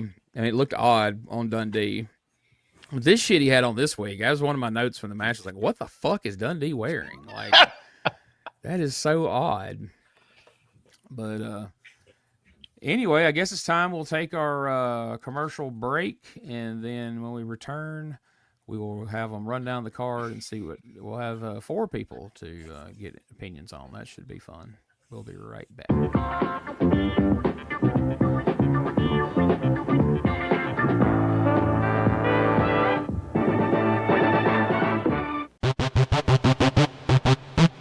Ladies and gentlemen, welcome to Give Me Back My Pro Wrestling, the podcast that's based on the old school but can still help you find the good stuff from today. Jimmy Street and the Plastic Chic, Jared, are the undisputed tag team champions of the wrestling podcast world. From thought-provoking topics to superstar interviews to action figure expertise. This team does it all, and all they ask is, give me back my pro wrestling!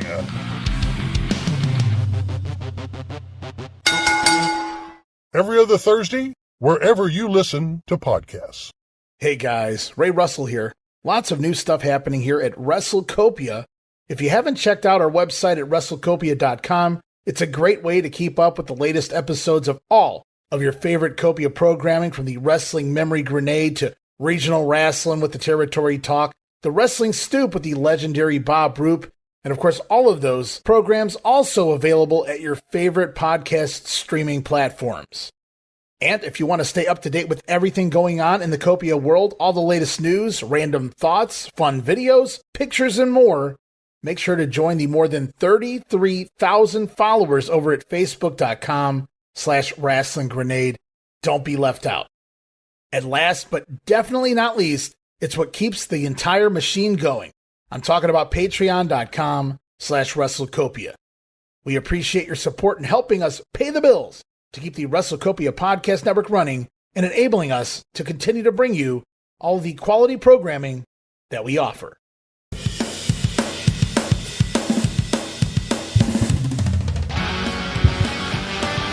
Tired of the same boring wrestling podcast? Need something with attitude, chaos, and maybe just a little cussing? That's STSpod.club, and we got it all covered. We've got wrestling weirdness with WTF News Desk, 5-minute time limit, and the Southern Fried Brain of me, BT, steering the whole ship. We also have rolling into Memphis every week about the current Memphis wrestling.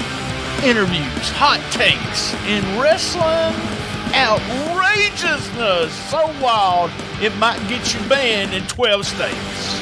That's right, it's SDSpod.club, or search all podcast catchers for Shooting the Shiznit, where wrestling podcasts grow chest hair. Not sure what that meant. Love my mama. All right, let's see what that car is going to be down there Monday night in there. Is when it all begins. Parking is free. Pipkin Building at the fairgrounds. Monday night, be there on time. World Light Heavyweight title match. Get things going. Chris Candino, you just seen him right here in this match today. He will be going against Nightmare Danny Davis. This should be a fine match. World Light Heavyweight title on the line. Texas Ranger, boy, we've seen him more than we want to, wearing that mask and also all that rawhide and the gloves and bringing the rope. He'll be going against Brian Christopher in a single match Monday night.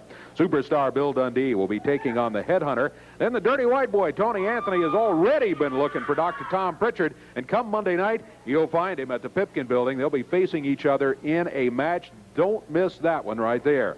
Following that, a special 2 out of 3 fall match. Jeff Jarrett and Robert Fuller will be teamed together. And this time it won't be 2 against 1. It'll be 2 against 2, and it'll be the USWA Tag Team Champions that the Master Blaster and Tex Salinger are in there facing this time, not a 2 against 1 situation. They're going to find out what payback is all about. Absolutely. I think. Then, following that main event grudge match, stand by as the Gilberts, Eddie and Doug, wild-eyed Doug Gilbert, and Eddie Gilbert will be going against Eric Embry and Dr. Tom Pritchard.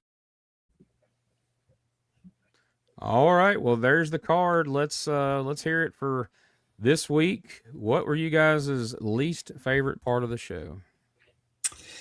You know, I got to say, I mean, it was kind of entertaining, but the whole Doug doing the Roughhouse Fargo thing, I just, I don't get it. And he's one way the previous week, main eventing, nothing significant happens to cause the personality change. He just comes and does it, and really weird. And like I said, I don't think it lasts very much longer at all, but yeah, it totally took me out of it. PT? Being picky here, but I don't know if it would have bothered me back then, but it just felt uncomfortable watching Lawler knock the shit out of Miss Texas. So I guess that's my least favorite thing from the show. Rob? Yeah, I didn't like the Lawler Miss Texas deal at all. I didn't like Jackie's promo. She seemed so stiff, not working stiff, but stiff. Like she seemed like she's just so scared. I'm gonna slap you. And then when she reaches back to haul back for that, I thought, man, Lawler could have telegraphed shit out of that, right? Like he couldn't know that was coming. I didn't like that at all. All right, and let's hear what you guys' favorite. What about you, Gene? What'd you dislike about it? Sorry, I forgot. I'm supposed to answer. I don't know. I can agree with both sets of answers there. Overall, the segment with Miss Texas was uncomfortable, but it is wrestling. It's wrestling. It's Memphis. Yes, she seemed nervous, and yes, her promo wasn't great. But fast forward to 1993, promos don't get much better. That's just how Miss Texas talks. So that is what it is. Mike Samples as the headhunter. Dr. Tom's out here trying to sell this angle with him and Eric against the Gilberts. Miss Texas getting slapped by Lawler and everything, and this guy that looks like they pulled him out of like he works at Disney or something as part of some big stage show or something. Is just standing there. It's just so absurd. But I definitely agree with the thing about Doug. I hate when they do shit that just comes out of left field and requires no explanation. And it's weird because they really haven't done a lot of that. And that's one of the big praises we've given them is the fact that they do, just like Dirty White Boy turning the other way and everything. They're usually pretty good about the details. This one, they just didn't do it. And I don't know if maybe it's because there's already issues between Embry and the Gilberts. And Embry's like, is that what y'all want to do? Well, all right, go out there and do it. I don't give a fuck. That's what this feels like, is they decided they want to do it. Embry didn't give a shit, so they just went out there and just did it. And if they could have done any little thing in that match clip where he got struck in the head, and I mean the damn flag was across the back, and he's been hit with worse shit than a flagpole. But there needed to be something that knocked a screw loose, where not like, oh, I've been keeping the secret, he's been crazy the whole time, but today he suddenly that off your meds thing would make more sense than just suddenly he's just goofy as a pet coon, as JR would say. But all right, what are you guys' most favorite part of this episode? It's a two-parter. So number one was Lawler's joke that he got mailed in from some dude in Missouri about Eric Embry's insult. He said Eric Embry's mother wasn't pregnant, she was constipated, which I fucking laughed so goddamn hard on. Oh, I laughed.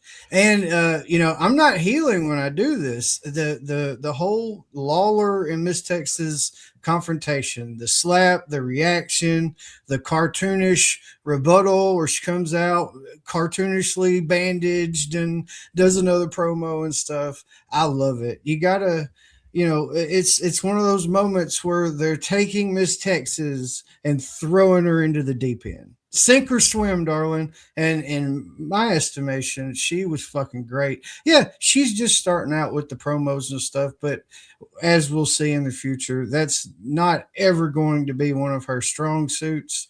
So she goes another direction. But I love me some Miss Texas. Thank you. Bad boy.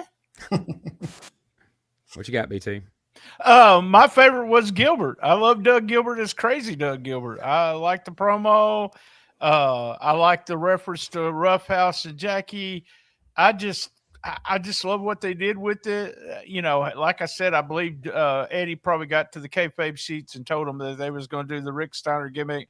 Ended up changing it. They changed it. Eric knew they had changed it to Rough House, or maybe Eric sent that promo in and said Rough House, and then everybody else went with it. But except for just that baby face, he just looks like a baby face, and also.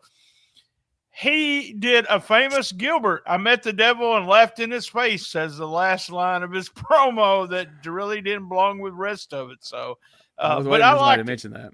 I liked it. So, yeah, that was my favorite part. Rob? No Corey Macklin. Son of a bitch. You're lucky you don't drop off the screen right now. I almost said. I said this last week, but Gene, as soon as Corey showed up on his screen watching that show, he messaged me, "Corey's on the show." I was so excited, and I almost said my least favorite part of the show was Corey not being there. Now I wish I had. No, my favorite part was I really liked Eddie Gilbert's promo. I thought that Eddie showed there was a lot of UWF in there, right? There was a lot of UWF Eddie in that promo. And he had learned so much when he went over to Watts in 86, 87. And that promo was fabulous. If you want to teach how to do a promo, what Eddie did right there was great. And so that was probably my favorite part. That was pretty fired up. I believed it at 51 years old. I believed it. Yeah, I'll agree with that. Eddie Gilbert's on fire right now with these babyface promos. And at least Doug throwing in the out-of-place line at the end goes along with his gimmick. So you can kind of see that. The weeks that Eddie's have done it is like, and you were on a roll. And it's like everything ended flat. But this goes back to what you said earlier, too, about like when we were talking about Dirty White Boy and those guys. There's certain guys in this business that can be a babyface and they still heel. And that's just Doug is one of them. Eddie's one of them. Tony Anthony's one of them. They get away with it. They can still just heel and people love them. And that's the way I think Eddie is right here. He's still cutting a fucking heel promo, but he's babyface. And that's the thing you had to love about Eddie. Yeah, whenever people don't just abandon their gimmicks that got them over to start with, I always like that. I always hated in certain territories and different instances, and even in Memphis, you would have these guys that were just the scum of the earth one week, and the next week because Jerry Lawler saved them or whatever the case may be. Now all of a sudden their whole entire personality changes, their whole outlook changes. It goes against everything you've ever known about them. So when these guys, was like, all right, well, I'm an asshole and I do this and I do that, but now we're on the same side of the fence because circumstances brought us here. I always think that's the better way to do it. Having heard the card and saw this show, would you guys buy a ticket to go to the Pipskins building this week? I think so. Like, I'm still invested in the whole thing, and I'm excited to see where it goes. Hell, Lawler might even be back. And as a kid, that was, number one. So, and he's hinting that he's going to be back, and he wasn't supposed to get involved this week, but he kind of half-assed did. So I would go just on that notion alone. ET? I'm staying home this week. Nothing really much. I mean, maybe go see Jack, but other than that, it was 5 matches too, I think it was. So yeah, it doesn't make me want to go to the show. Rob? I would have went, absolutely. Hell, I was trying to go, but they fucking took our shows away. Yeah, I would have went, dude. I didn't give a shit. I loved everything. when you're 15, 16 years old, man, and at that time of the way it was in society, man, that was my shit. I would have went. When I was a kid, 91, I would have probably went because I'm going to any bit of wrestling I can go to. But like as I sit here now, I'd be like, the main event's really the only match I'd want to see. I don't give a fuck about Master Blaster and Tex Salinger, any of that. I've seen Tom Pritchard wrestle Tony Anthony 1,000 times. So I'm with BT. I'll probably sit this one out. So now that we know all that, BT, what happened?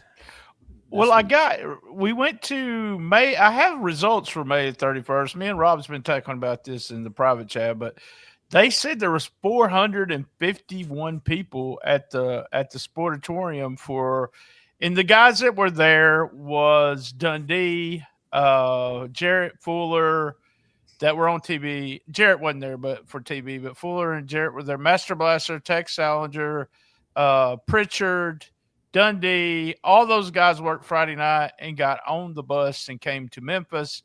They ran an angle similar to what they had done on television last week, but instead of doing the bag over Fuller's face, they did the stuffed pile driver and did him on pile drive him on the floor. And Fuller actually did a stretcher job that night, the night before this TV tape. Is what they said. He suffered a crushed vertebrae in his neck and will be out of action indefinitely, is what it says.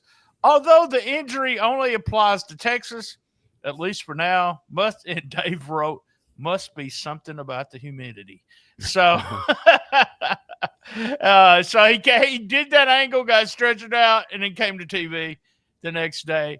And then we have the big show here in the Pipkin building on 6/3. God, the house was 340 fans. Wow. Dave said that might have been the smallest crowd he's ever heard of for a Monday night Memphis show. Said the lineups have been really weak. So we're looking at Davis double count out with Candido. Brian Christopher beat Texas Ranger by DQ, and Dave has him as Jeff Gaylord. Bill Dundee beat the Headhunter, so he didn't get one win to start things out. Pritchard pinned Anthony, and Jarrett and Fuller beat Salinger and Blaster in 2 out of 3 falls. And Eddie and Doug Gilbert beat Embry and Pritchard via DQ when Blaster and Salinger came out. And then Lawler, who apparently was there, like Josh said, Lawler, Jarrett, and Fuller all made the save on him. Okay. So that was the show. But I think the thing standing out the most on that is that number. Of and then what date was this show? What was the date of this show? Okay, so last Saturday night they were in Jonesboro, and I probably sent these results in, but they had I had the results for Jonesboro, which was pretty fun. They had a show there, Sportatorium, Jeff Jarrett, blah, blah, blah. I don't know. I had it. I can't find it now. But I think it's really with the results of how many people was there shows you that they're either getting tired. Right here, they had 320 people in Jonesboro on the 25th of May. Hurricane Walker worked against Master Blaster. Miss Texas beat Uptown Bruno. We had Eddie against Pritchard, and Fuller and Jarrett beat the Texas Outlaws, and Embry beat Dundee in a Texas death, which lasted only 7 minutes and 32 seconds. That sounds like something I sent in. So it's possible that I was still going to the shows at that time. I had just graduated from college and stayed in here in Jonesboro for a little bit of time. But yeah, Gates horrible. So what happens next? What happens next week? We have Lawler returning, so I'm looking for that number. So did it help? Did Lawler help with that? So we'll know about that next week. That'll be interesting to see, man. Less than 400 on a Monday night show. That is Pause Crazy, for panic. guys. Something drastic's gonna have to happen. And See, Lawler I told coming you. in. That's what Jerry's saying. See, I told you. Mhm. See, I told you. Yep. Well, all right. That's going to take care of this week. Let's plug a few things real quickly if we can. BT, what is going on this week at stspod.club? This past Thursday, we did the Christmas Cringe crossover. We had two of you three guys were on the show. We talked about worst Christmas present. We talked about worst Christmas song. And a bunch of people were wearing Christmas shirts and everything. We had some guy dress up like a dancer. And he won the Christmas, so he was dressed up as a dancer. Shout out to Jody B. We have light week this week. No upcoming new episodes. This past Saturday, we did episode 251 of Rolling into Memphis, and absolutely episode 1011 of Shooting the Shiznit. And coming up, remember, I'm going to review P3 Radio in 1 minute. It's going to be the Shiznit Minute of P3 Radio. It's the podcast with Josh and Richard. They always talk about videos, but never give. No, wait. Here it is. P3 Radio. Here we go. All right, episode 436, Christmas cameos was what it was about, but they talked a lot about sex. First off, Christmas presents change for age. That's what they want to make everybody know. The wise men also brought sour cream and chives with bean dip. That's what Josh said. They are now sponsored by Marty Gold, that great lawyer, Marty Gold. Richard is honest with us at all times.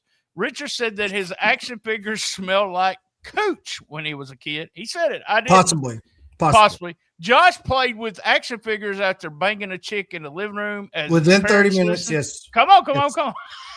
Sexual positions that Richard does not have a dick for certain sexual positions. He admitted that shit.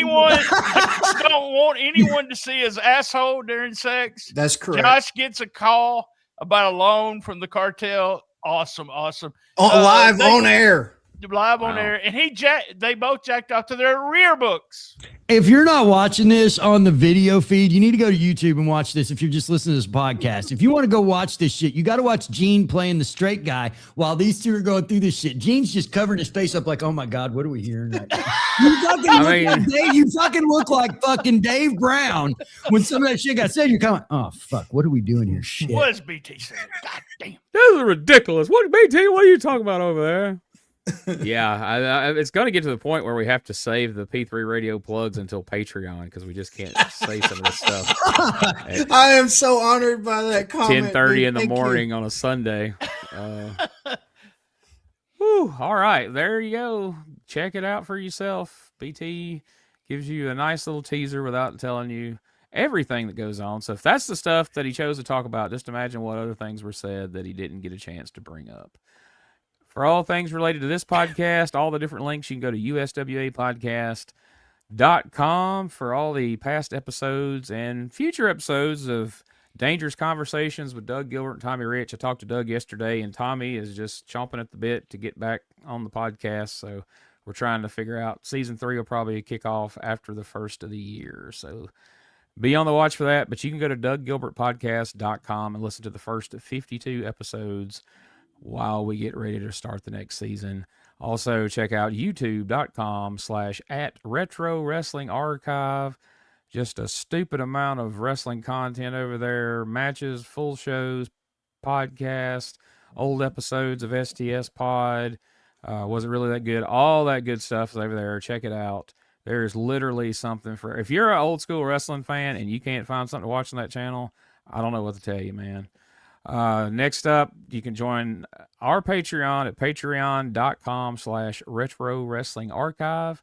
You also can join BT's Patreon at patreon.com/Shooting the Shiznit. Rob, do you have anything that you want to plug? No, I'm pretty good. I don't have anything I want to plug, but I do want to say, if you join that Patreon and you get that access to that little Google link that you've got, that Google Drive, there is some stuff in there that's fabulous. There's some stuff in there that a lot, even if you've seen a lot of Memphis wrestling shit and you know a lot of shit, there's some stuff in there that you're going to learn. Wait a minute. I don't remember ever seeing that. I didn't know that happened. And it is really, really well put together and really good. And to join Patreon, I mean, come on. you spend that on a cup of coffee. So it's not a big deal. And I think it's a great thing. And I think what you've curated there is wonderful. And I will say that thank you very much for letting me be on the show today. I've been a fan for a long time. I think some of the things you guys have done is absolutely wonderful, and it keeps getting better. And so, anybody that I figured the show would be much bigger than what it is, because, you've got all the big shows out there, but then this show here is more informative, and anybody that was in that time frame can go back, and there's just a lot of good memories. And you guys give a lot of inside baseball that somebody like me, I was never looking to be anything other than a mark. I didn't even know what a mark was. Right. And I didn't even know what that was. And that's still what I am. And getting to hear this show, oh, no shit, I didn't know that was so-and-so, or I didn't know. And all three of you have worked in the business, which you kind of know the inside. And that's what makes this podcast so good. So thank you very much for having me on and letting me come on. It's been a pleasure. Yeah, Thanks, man. Thanks for That coming was on, awesome, man. dude. That's, Thank you. Much appreciated. You did a great job, and it was fun getting to hear some insight from the Dallas end of things. And it's just so crazy how that all ended. Now I don't even know what's going on with Dallas. I guess you guys do that hot mic afterwards, and I'm about to show BT a picture that I took. I sent it to you, actually, Gene. There's a picture from the Sportatorium that I'm sitting in the very right bottom corner there in that picture that's in your messenger. That picture was taken by my mother on June the 12th. Okay. So that was when they were so this right here for Global was June 12th, and they were calling for extras to come do a commercial for their for promoting their show coming up on the 25th. And I went. And that's me sitting right there. And this was on June the 8th, or June the 12th, excuse me, is when this picture was taken, June the 12th. So, and BT's pulling shows from the Sportatorium USWA at this time. So I don't see how those 7th. Yeah, we even I don't see how those two things jihad. But who knows? This was everything's such a conglomerated time. But anyway, I'll digress. Well, thanks again, man, for doing the show, guys. We will see you next week for our second annual Christmas extravaganza here. If you listened to last year's or watched it, there was all kinds of fun shenanigans. We're not going to be reviewing an episode of USWA. We're just going to have some fun with what's gone on so far in 1991. So really hope everybody checks that out and enjoys it as much as they did last year. Any final words before we leave? Love my mama. There it is. We'll see you next week for another episode of the Retro Wrestling Review USWA podcast.